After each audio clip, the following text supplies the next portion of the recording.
Hello mga kaibigan, maligayang pagdating sa aking channel. Nandito na naman ako na may magandang video. Nakakagulat na mga pahayag mula sa mga Maya na Ozner tungkol sa krisis sa paninibugho ng Ken Yaman at Ozgay Girl. Huwag kalimutang panuorin ang aming mga video hanggang sa dulo upang makakuha ng detalyadong impormasyon sa paksa.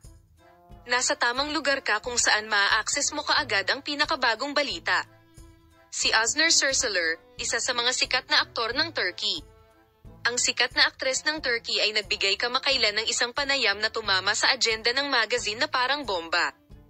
Ibinahagi ng malalapit na kaibigan ng sikat na aktor ang nakakagulat na mga detalye tungkol sa krisis ng selos sa pagitan ni Ken Yaman at Ozgay Girl. Ang mga pahayag ni Ozner Surseler ay nagulat sa kanyang mga tagahanga. Tinukoy ni Ozner Surseler ang mga interesanting detalye tungkol sa krisis sa paninibugho sa pagitan ni Ken Yaman at Ozgay Girl sa panayam na sabik na hinihintay ng mundo ng magazine. Tahimik niyang ipinaliwanag kung kailan nagsimula ang krisis na ito sa mga kaibigan niyang sikat na artista, kung paano ito nabuo at kung paano ito natapos. Sa kanyang panayam, malinaw na ipinahayag ni Ozner Surseler ang karaniwang damdamin ni Ken Yaman at Ozgay Girl at ang hidwaan sa pagitan nila.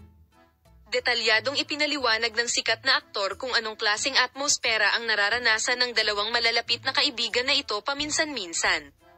Ayon sa mga pahayag ni Ozner Surseler sa kanyang panayam, ang krisis sa selos sa pagitan ni Ken Yaman at Ozgay Girl ay tila nakaapekto sa kanilang kooperasyon at profesionalismo sa set.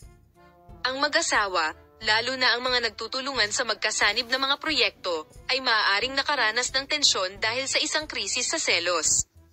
Tinukoy ni Ozner Surseler ang mga dahilan ng krisis na ito sa pagitan ng Ken Yaman at Ozgay Girl at sinabi na ang pangunahing dahilan ng krisis sa paninibugho na ito ay ang kompetisyon sa proyekto ng negosyo.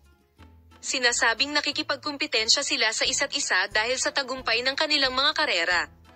Ang isa pang mahalagang detalye na ibinahagi ni Ozner Surseler sa kanyang panayam tungkol sa krisis sa paninibugho ni Ken Yaman at Ozgay Girl ay ang emosyonal na bono ay gumaganap din ng isang papel. Agenda.